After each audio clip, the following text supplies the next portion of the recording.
Next வந்து cultural values. Cultural வேல்யூஸில் என்னென்ன வருது? Hospitality, social order, tolerance etcetera.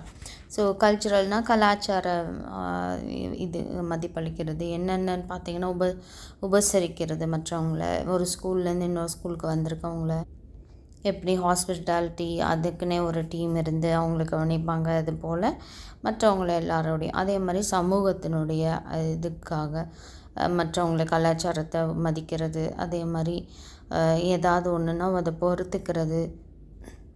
இதில் வந்து கல்ச்சுரல் வேல்யூஸில் வருது. Transcultural values. Different cultures throughout the whole world can be categorised as universal values. அதே மாதிரி பாருங்கள், ஒவ்வொரு நம்ம வந்து பக்கத்தில் நம்மக்கிட்ட இருக்க கல்ச்சர்ஸ் தான் கொஞ்சம் கொஞ்சம் தான் தெரியும். ஆனால் உலகம் முழுக்கத்தும் இருக்கிறதான கலாச்சாரத்துங்களை கற்றுக்கிறது. அதே மாதிரி அந்த உலகம் முழுக்க இருக்கிற கலாச்சாரங்களுக்கு நம்ம மதிப்பளிக்கிறது. அதுக்கு பேர் தான் யூனிவர்சல் வேல்யூஸ்ன்னு சொல்கிறாங்க. அடுத்தது intrinsic values. Hierarchy of human values. These values stand at the highest place and are superior to all other values of life. Like இதுக்குன்னு ஒரு ஹைரார்கி இருக்குது. அதாவது மனிதனுடைய மனித மதிப்புக்கு அப்படின்னா என்ன? இதுக்கு அடுத்தது இதுக்கு அடுத்தது இது, ஃபஸ்ட்டு என்ன செய்யணும், அடுத்தது என்ன செய்யணும், அதுதான் வந்து ஹைரார்கி சொல்லுவாங்க. These values stand at the highest place. அதாவது இந்த வேல்யூஸ்லாம் இதுதான்ப்பா முதல்ல தேவை.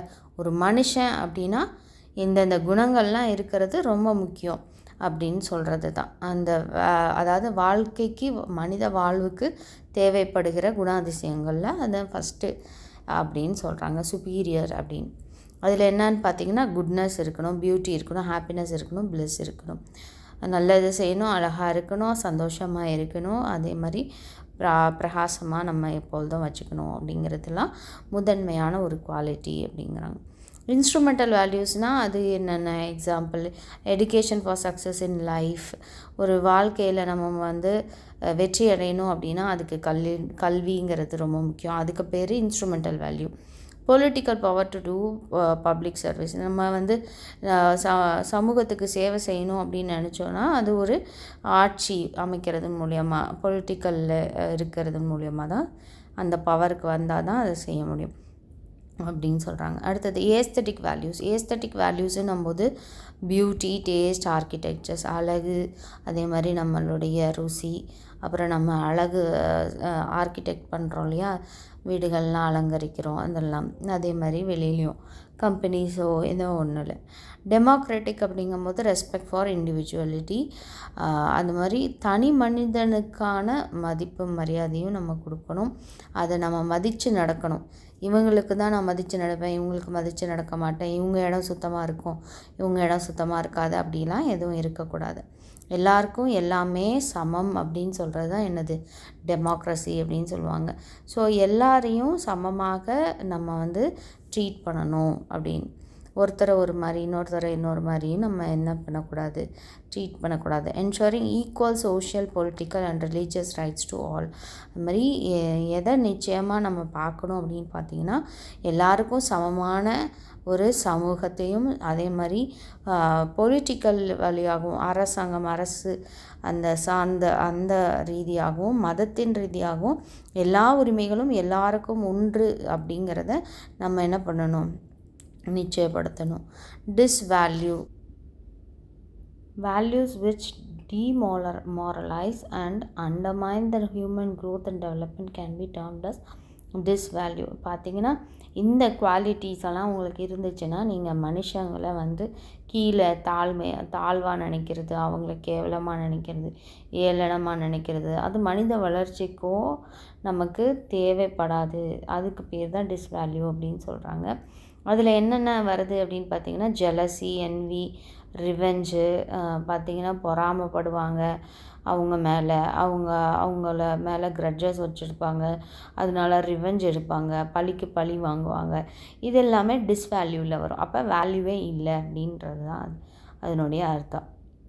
யூனிவர்சல் வேல்யூஸுன்னும் போது சந்தோஷம், ஜாய் அப்படிங்கிறது எல்லாருக்குமான ஒரு இது. அதே மாதிரி எல்லாருக்கான வாழ்வு, நம்ம பிரதர்ஹுட், எல்லாரையும் அந்த சகோதரர்களாக நினைக்கிறது, சகோதரிகளாக நினைக்கிறது, அன்பு, love, sympathy, service, heaven, truth, eternity. So இது எல்லாமே எது அப்படின்னு பார்த்தீங்கன்னா எல்லாருக்குமான ஒரு வேல்யூஸ். எல்லாருமே எல்லாத்தையும் கடைபிடிக்கணும். பொலிட்டிக்கல் வேல்யூஸ், ஒரு அரசியலில் நீங்கள் இருக்கீங்க அப்படின்னா அப்போ அதுக்கு என்ன மாதிரியான வேல்யூஸ் நமக்கு தேவை அப்படின்னு பார்த்தீங்கன்னா வெல்ஃபேர், எல்லாருடைய நலன்களையும் கருத்தில் கொண்டு இருக்கும், எல்லாருடைய நலவாழ்வும் அதில் இருக்குது. அதுமாதிரி டெமோக்ரஸி, எல்லாரும் சமம் அப்படின்னு நினைக்கிறது, எல்லாரும் வந்து யார் குடிமகன்கள் அப்படின்னு அதனுடைய அந்த பொறுப்போடு எல்லாரும் நடந்துக்கணும் அப்படிங்கிறது. எக்கனாமிக் வேல்யூஸ் அப்படின்னும் போது ownership of property, taxes and balance of supply and demand and so on. So economic values அப்படின்னு சொல்லும்போது இது என்னுடைய இடம், இது இந்த இடத்த தாண்டி சில பேர் பார்த்திங்கன்னா அவங்க பக்கத்து வீட்டு நிலத்தையும் சேர்த்து காம்பவுண்ட் போட்டு அது அவங்க நிலம் அப்படின்னு சொல்லுவாங்க. ஸோ அந்த மாதிரி எல்லாம் பண்ணாமல் இது எங்களுடைய நிலம், இந்த ப்ராப்பர்ட்டியில் நான் என்ன வேணாலும் நிலையத்தில் விளைய வைப்பேன். அது மாதிரி கரெக்டாக டேக்ஸ் கட்டுறது, வரி கட்டுறது, அது மாதிரி சப்ளை அண்ட் டிமாண்டு எனக்கு தகுந்த மாதிரி நம்ம எவ்வளோக்கு அந்த டிமாண்ட் அண்ட் சப்ளைக்கு தகுந்த மாதிரி நம்ம நடந்துக்கிறது, பேலன்ஸ் பண்ணுறது, இது எல்லாமே எக்கனாமிக் வேல்யூஸில் வருது அப்படின்னு சொல்லி இதோட இந்த டாபிக் முடிஞ்சது. அடுத்த டாபிக் அப்படின்னு பார்த்தீங்கன்னா needs and importance of value education. Value education எதுக்குப்பா தேவை, என்ன முக்கியத்துவம் அது இருக்குது அப்படின்றது தான் இந்த டாப்பிக்கில் சொல்ல போகிறாங்க. நீட் ஆஃப் வேல்யூ எஜுகேஷன் அப்படின்னு சொல்லும்போது moral awareness should be in the progress of science and technology towards the welfare of mankind.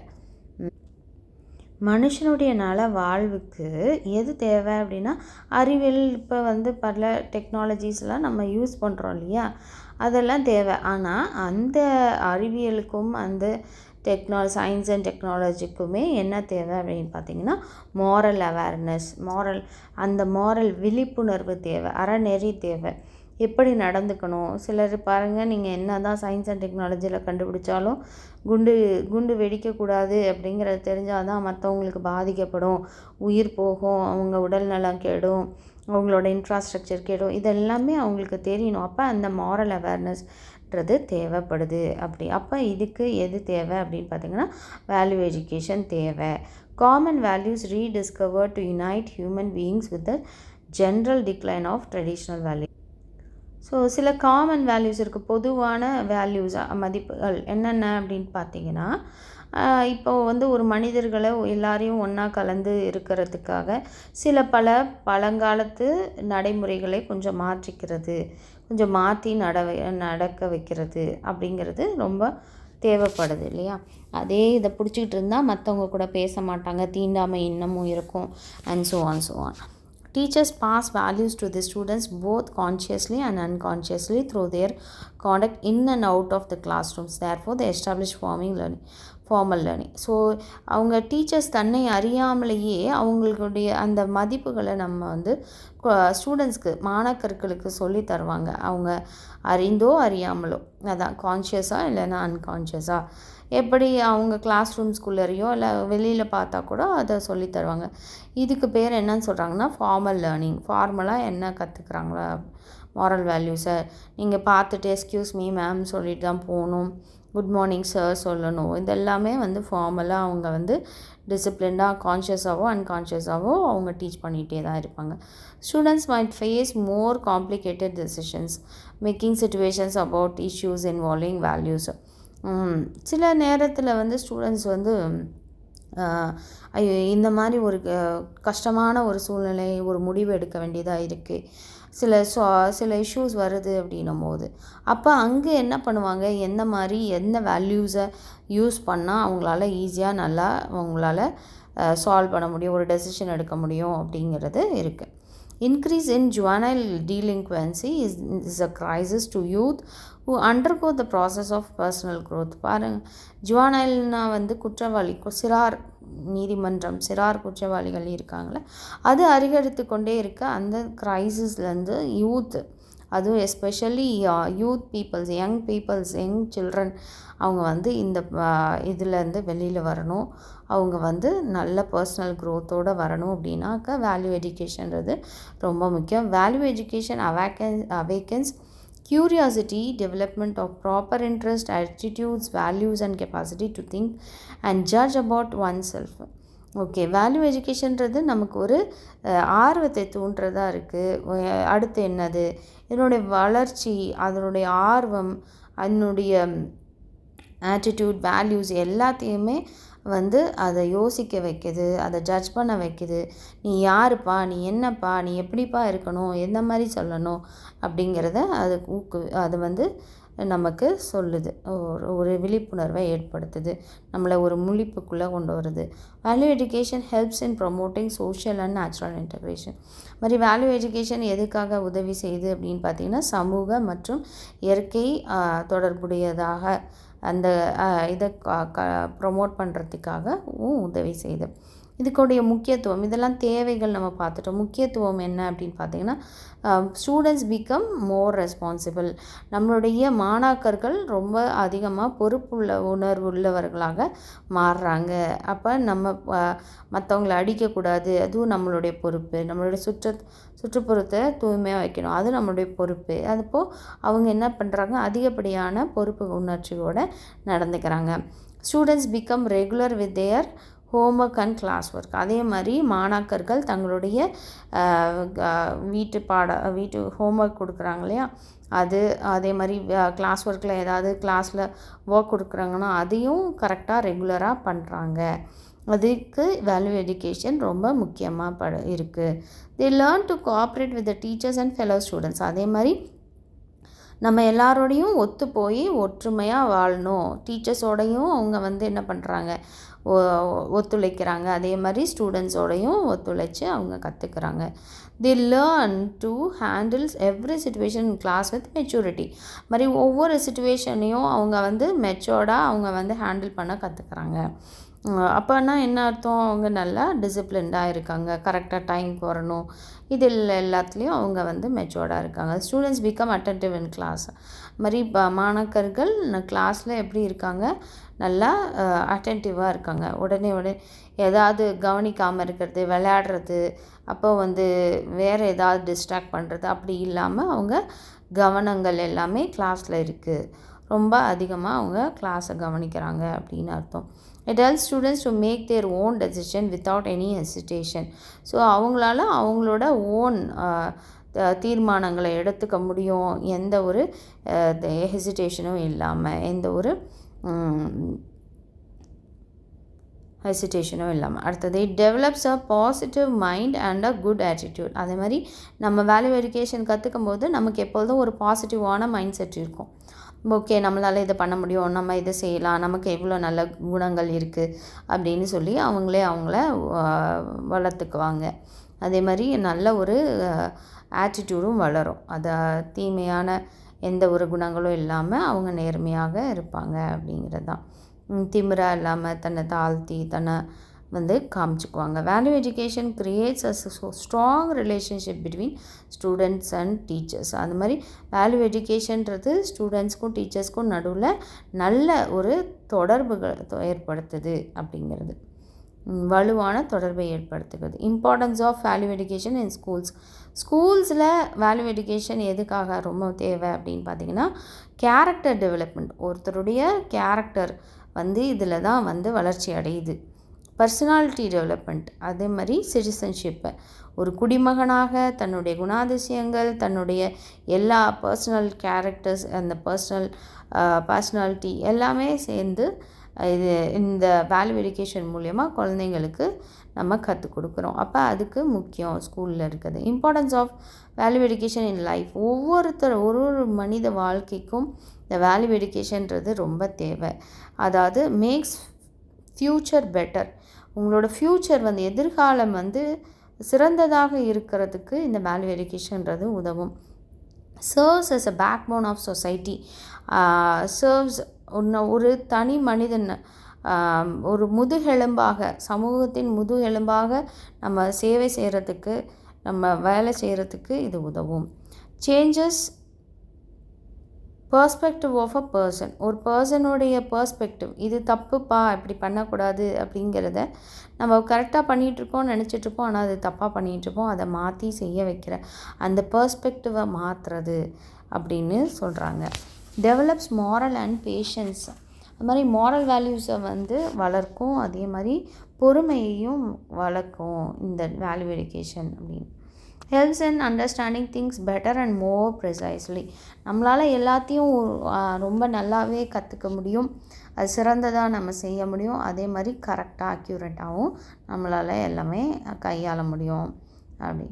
அடுத்த டாபிக், இதோட அந்த டாபிக் முடிஞ்சிச்சு. Needs and importance of value education. அடுத்த sources of value education. Sources of value education value எஜுகேஷனில் values எங்கெங்கேருந்துலாம் நமக்கு நல்ல values கிடைக்கும்? ஃபஸ்ட்டு குடும்பத்துலேருந்து கிடைக்கும், ஃபேமிலியல் ஃபேக்டர்ஸ். அடுத்தது நம்ம பர்சனலாக பண்ணி நமக்கு கிடைக்கலாம். இங்கே ஃபேமிலி அப்படின்னும் போது இங்கே சமூகத்தை கொண்டு வர வேண்டியதான். இங்கே சோஷியல் ஃபேக்டர்ஸ் மூலியமாகவும் அடுத்தது நமக்கு கிடைக்கும். சமூகத்தோட ஒற்று குடும்பம், அப்புறம் வெளியில் நம்ம போகிறோம் சமூகம், அப்புறம் பர்சனல் ஃபேக்டர்ஸ் மூலியமாக கிடைக்கும். அப்புறம் டிவி, இந்த எல்லா மொபைல்ஸ், எல்லா மீடியா வழியாக நமக்கு வேல்யூஸ் கிடைக்கலாம். ரிலீஜியஸ் வேல்யூஸ் நிறையா இருக்குது. இந்த மாதிரி இப்படி தான் இருக்கணும், அப்படி தான் இருக்கணும்னு சொல்லி ரிலீஜியஸ் வேல்யூஸ் இருக்குது. கலாச்சாரம், கல்ச்சுரல் வேல்யூஸ் அங்கேருந்தும் நம்ம கற்றுக்கலாம். நம்மளுடைய வாழ்க்கை அனுபவங்கள் மூலியமாக கற்றுக்கலாம். ரோல் டிமாண்ட்ஸ், நம்ம இந்த ரோலில் இருக்கோம், அம்மாவாக இருக்கோம், அக்காவாக இருக்கும், அண்ணனாக இருக்கும், தம்பியாக இருக்கும், அப்பாவாக இருக்கும், அம்மாவாக இருக்கும். ஸோ அந்த ரோல் டிமாண்டுக்கு தகுந்த மாதிரி நம்ம கற்போம்.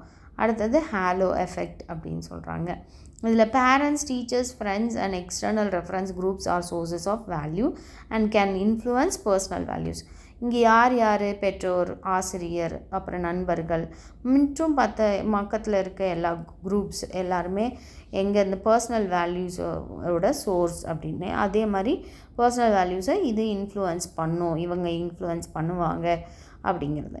Persons values develop as a results of learning and experience in the culture setting in which he lives. ஒரு மனிதனுடைய வேல்யூஸ் அப்படிங்கிறது யார்கிட்டேருந்து கிடைக்குது, எப்படி கற்றுக்குறாங்க? தங்களுடைய கற்றல் மூலியமாக, அனுபவங்கள் மூலியமாக, கலாச்சார செட்டிங்ஸ் மூலியமாக, எங்கே அவங்க வாழ்கிறாங்களோ அங்கே இருந்து அவங்க அதை கற்றுக்குறாங்க, அவங்க அதை டெவலப் பண்ணுறாங்க. A person learns and develops values because of the following factors or sources. ஒரு மனிதர் எப்படி கற்றுக்குறாங்க, எப்படி வளர்ச்சி அடைகிறாங்க இந்த வேல்யூஸில் அப்படின்னா சில ஃபேக்டர்ஸ் அண்ட் சோர்ஸஸ் இருக்குது. அதில் வந்து அங்கே அப்படியே நம்ம கொடுத்ததை அப்படியே நம்ம இங்கே எழுத போகிறோம். அங்கே ஒரு ஃபார்மேட்டில் கொடுத்ததை அதை எழுதிட போகிறோம். இப்போ ஃபேமிலியல் ஃபேக்டர்ஸ் அப்படின்னா என்ன? ஃபேமிலியல் ஃபேக்டர்ஸ்ன்னும் போது a significant factor influencing the process of socialization of an individual is the role of family. ஒரு கடமை, ஒரு குடும்பத்தினுடைய கடமை ஒரு இண்டிவிஜுவலாக என்ன அப்படின்னா எப்படி நம்ம வந்து சமூகத்தோடு ஒத்து வாழ்கிறது அப்படிங்கிறது தான். சமூகத்தோடு நம்ம வந்து எப்படி இருக்கிறது, அப்போ அந்த ஃபேமிலியோடைய கடமை அப்படிங்கிறாங்க. For example, through reward and punishment parents show love and affection to their children that motivates them to perform better and become good people. அது ஏற்கனவே நமக்கு தெரியும், எல்லாருமே நல்லது செஞ்சால் அப்ரிஷியேட் பண்ணுவோம், அவங்களுக்கு வந்து அது என்கரேஜிங்காக இருக்கும். அதே வந்து தப்பாக பண்ணியிருந்தால் அதுக்கு பனிஷ்மெண்ட் கொடுப்போம் இல்லையா? ஸோ அந்த மாதிரி கொடுக்கும்போது பேரண்ட்ஸ் என்ன சொல்கிறாங்க, இதனால் அன்பையும் அரவணைப்பையும் அவங்க குழந்தைங்களுக்கு கொடுக்குறாங்க. இதில் மூலியமாக அவங்கள உற்சாகப்படுத்துகிறாங்க, எப்படி வந்து நல்லா பண்ணலாம், அவங்களுடைய வேலைகளை, அவங்களுடைய குணாதிசயங்களை எப்படி நல்லா கொண்டு வரலாம், ஒரு நல்ல குடிமகனாக நல்ல மனிதனாக இருக்கிறதுக்கு எப்படி அப்படிங்கிறது குடும்பத்திலேருந்து தான் வந்து வருது.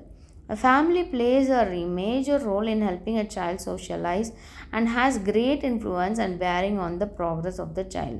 மாதிரி ஒரு குடும்பம் அப்படிங்கிறது ஒரு முக்கியமான ஒரு ரோலில் இருக்குது. அது என்ன பண்ணுறது அப்படின்னா, ஒரு குழந்தைக்கு அவங்க வந்து என்ன பண்ணுறாங்க, நீ சோஷியலைஸ், மற்றவங்க கூட பேசணும், மற்றவங்களுக்கு உதவி செய்யணும், மற்றவங்க வந்தால் அவங்களுக்கு ரெஸ்பெக்ட் பண்ணணும், பேசணும், இதெல்லாமே சொல்லித்தரது ஒரு குடும்பம் தான். ஸோ யார் ரொம்ப இன்ஃப்ளூயன்ஸ் பண்ணுறா அப்படின்னு பார்த்தீங்கன்னா குடும்பம் தான். அண்டு ஏதாவது ஒரு தவறாக பண்ணிட்டாங்க, இல்லை வந்து யார்ட்டையும் பேச மாட்டேங்கிறாங்கனாலும் அதையும் நம்ம வந்து என்ன பண்ணுறோம், பொறுத்துக்கிட்டு அந்த குழந்தைய வந்து முன்னேற்ற பாதையில் ரிவார்ட் அண்ட் பனிஷ்மெண்ட் மூலியமாக கொண்டு போகிறது ஒரு ஃபேமிலியோட டியூட்டி. அடுத்தது சோஷியல் ஃபேக்டர்ஸ் அப்படின்னும் போது of the societal factors the school has a major role to play in the development of values. ஒரு சோஷியல் ஃபேக்டர் மூலயமா பார்த்திங்கன்னா ஸ்கூலுக்கும் வந்து ஒரு பெரிய மேஜரான ரோல் இருக்குது. எதுக்கு? வேல்யூஸை வந்து வளர்த்து விட்றதுக்கு ஒரு குழந்தைங்க மத்தியில், மாணாக்கர்களுக்கு. Through discipline in school a child learn desirable behaviours important in the school setting. அது மாதிரி ஒரு ஒழுக்கம் அங்கே அதை வந்து குழந்தைங்க வந்து எங்கேருந்து கற்றுக்கலாம் அப்படின்னா ஸ்கூல் செட்டிங்ஸ்லேருந்து கற்றுக்கலாம். ஏன்னா கரெக்டாக டைமுக்கு வாங்க, கரெக்டாக டைமுக்கு முடிங்க, அப்புறம் பேசக்கூடாது, எந்திரிச்சு ஓடக்கூடாது. இந்த டிசிப்ளின் எல்லாமே வந்து எங்கே கற்றுக்குறாங்க அப்படின்னா கிளாஸ் ரூமில் தான் கற்றுக்குறாங்க. It is the formal agency of socialisation. இது ஒரு ஃபார்மல் ஏஜென்சி, ஒரு எப்பொழுதும் போல் ஒரு ஃபார்மலாக இருக்கிறது, நடக்கிறது தான். அங்கே என்ன பார்த்திங்கன்னா ஃபார்மலாக என்ன வருவாங்க, டீச்சர்ஸ் வருவாங்க, அப்புறம் ஸ்டூடெண்ட்ஸ் இருப்பாங்க. அதுலேயும் வேறு ஸ்டூடெண்ட்ஸ் இருப்பாங்க, ஒரே மாதிரி எல்லோரும் இருக்க மாட்டாங்க. அந்த மாதிரி இருக்கிறதுனால அந்த செட்டிங்ஸ் வந்து formal settings. It teaches cultural norms and values through formal and informal ways. Peer groups teachers ஒன்று அந்த கலாச்சார கொள்கைகளையும் அந்த மதிப்புகளையும் நம்ம கற்றுக்கும் போது அது ஃபார்மலாக இருக்கலாம், இல்லை இன்ஃபார்மல் வேஸாக இருக்கலாம். இப்படி தான் பண்ணணும், இப்படி தான் செய்யணும்னு சொல்லி டீச்சர் ஃபார்மலாக டீச் பண்ணுவாங்க, அப்போ அதை ஃபாலோ பண்ணுவாங்க. இல்லை அப்படின்னா அது பக்கத்தில் இருக்க குழந்தைங்க மூலியமாக கூட அந்த குழந்தைங்க கற்றுக்கும். தும்புறதை வந்து அந்த குழந்தைங்க பக்கத்தில் இருக்க குழந்தைங்க தான் பார்க்கும். அப்போ பக்கத்தில் இருக்க குழந்தைங்க என்ன சொல்லுவாங்க, கர்ச்சிப்பை வச்சு தும்பு, இல்லைன்னா எனக்கு வந்துடும் அப்படின்னு சொல்லுவாங்க இல்லையா. ஸோ பியர் குரூப்ஸ் மூலியமாக கற்றுப்பாங்க, அதே மாதிரி டீச்சர்ஸ் மூலியமாக கற்றுப்பாங்க. இதை தான் வந்து அங்கே சொல்கிறாங்க. அடுத்தது பர்சனல் ஃபேக்டர்ஸ். அப்போ பர்சனல் ஃபேக்டர்ஸ்ன்னும் போது like aptitude, look, skill, individual level of education or knowledge determine his development of values. For example, one's higher level of intelligence may result in a faster understanding of values. நல்ல இன்டெலிஜென்ட்டாக இருக்கிறவங்க ரொம்ப சீக்கிரமாக values எல்லாம் புரிஞ்சுக்குவாங்க.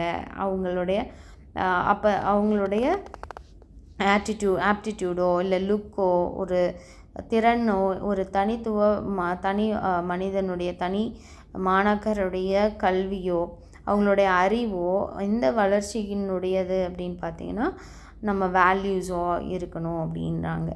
அப்போ ஒருத்தருடைய intelligence வந்து levels வந்து பெருசாகுது, ஹையர் ஆகுதுன்னா எதில் போய் முடியும் அப்படின்னு பார்த்திங்கன்னா அவங்க கண்டிப்பாக ஈஸியாக ஃபாஸ்டராக அவங்களால வேல்யூஸை புரிஞ்சு கொள்ள முடியும் அப்படின்னு சொல்கிறாங்க. ரோல் ஆஃப் மீடியாவுடைய பங்கு என்ன? Medias mode of communication. Media அப்படிங்கிறது என்ன? இந்த நாட்டில் என்ன நடக்குது, ஏது நடக்குது அப்படிங்கிற இந்த செய்தியை சொல்லுது. அப்போ கம்யூனிகேட் பண்ணுது இல்லையா. Where this communication reaches masses it is called mass media. Mass media is important agency of socialisation. அப்போ இது என்ன பண்ணுது, ஒருத்தர் வந்து ஜல்லிக்கட்டு அப்படின்னு சொன்ன உடனே அது எல்லாருக்கும் போய் சேர்ந்துருது. அப்போ நிறைய பேருக்கு பெரிய நம்பர் ஆஃப் பீப்புள்ஸ்க்கு போய் கம்யூனிகேட் பண்ணுது, ஜல்லிக்கட்டு போராட்டம் நடத்தணும் அப்படின்னு சொல்லி. அப்போ எல்லாருமே சேர்ந்து அந்த மாஸ் மீடியா மூலமாக போய் ஜல்லிக்கட்டு போராட்டம் நடத்துனாங்க. ஸோ இந்த மாஸ் மீடியா என்ன பண்ணுது, ஒரு செய்தியை கம்யூனிகேட் பண்ணுது எல்லா பிக் நம்பர் ஆஃப் பீப்புள்ஸ்க்கு. அப்போ சோஷியலைசேஷன்றது இங்கே வளருது அப்படின்றாங்க. கல்ச்சுரல் ஃபேக்டர்ஸ்னும் போது culture refers to a set of values, rules and standards transmitted among generations and acted upon to produce behaviors that fall within acceptable limits. Culture அப்படின்னா என்ன? கலாச்சாரம் போது அங்கே இந்தந்த கலாச்சாரம் இருக்குப்பா, கையை வெளியிலேயே கழுவிட்டு வரணும், கை கால் வெளியே கழுவிட்டு வரணும், அந்த மாதிரி ஒவ்வொரு இதை வந்து அவங்க ஒரு கலாச்சாரங்களும் பின்பற்றுறாங்க. அப்போ செட் ஆஃப் வேல்யூஸ் இருக்குது, அதுக்கு ரூல்ஸ் இருக்குது, இதை தான் இப்படி தான் பண்ணணும் அப்படின்னு.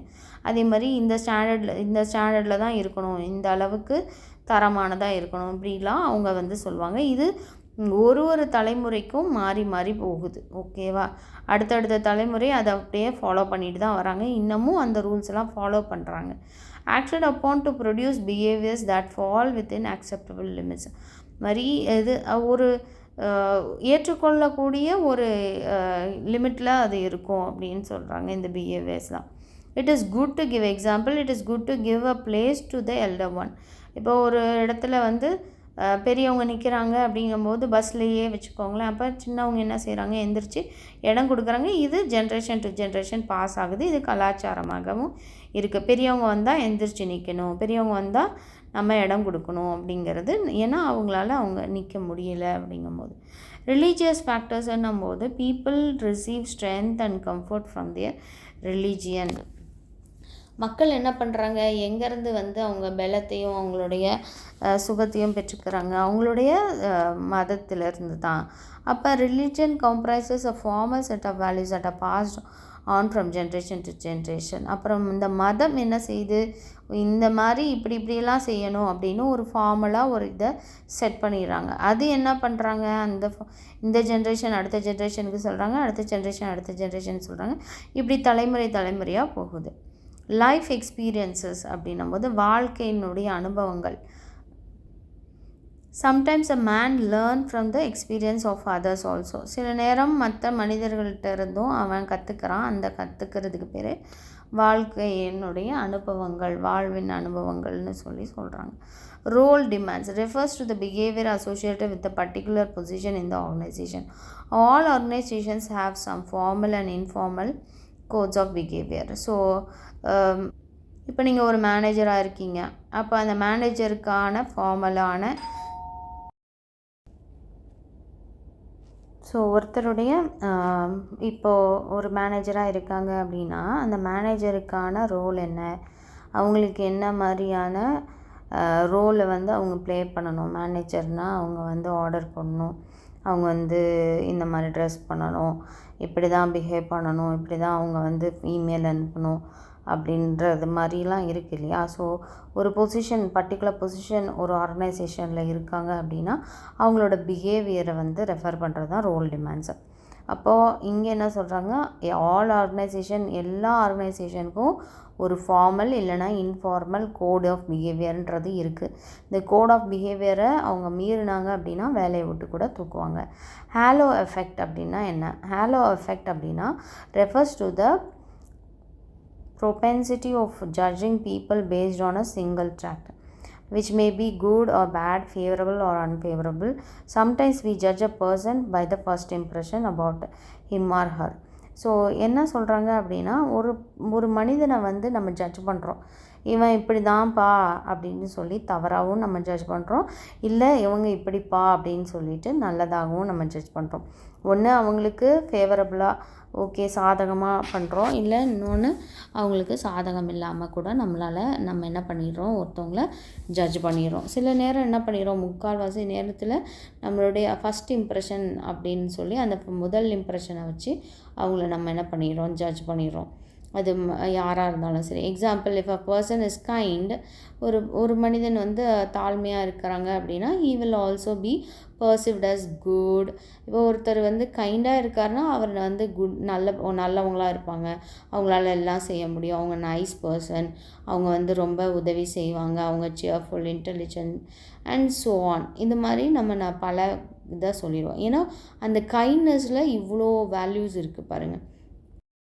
On the other hand, if a person is abrasive, he shall also be perceived as awful, unkind, bad, harmful, aggressive and wicked.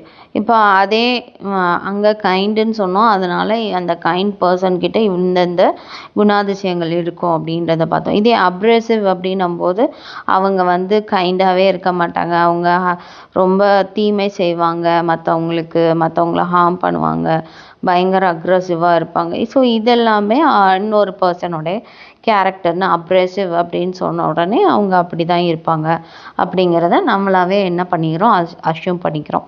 இதுதான் என்னது அப்படின்னு பார்த்தீங்கன்னா ஹேலோ எஃபெக்ட்னு சொல்கிறாங்க.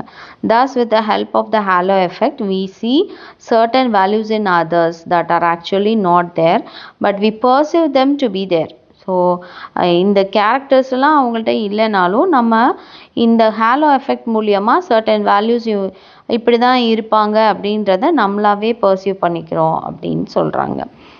ஆக்சுவலாக அவங்களுக்கு இருக்கா இல்லையான்றதை தெரியாமல் நம்மளாவே என்ன பண்ணிக்கிறோம், ஜட்ஜ் பண்ணிக்கிறோம், அஷ்யூம் பண்ணிக்கிறோம், எல்லாமே பண்ணிக்கிறோம். ஸோ இதோட இந்த டாபிக் முடிஞ்சது. அடுத்த டாபிக் அடுத்த வீடியோவில் பார்க்கலாம்.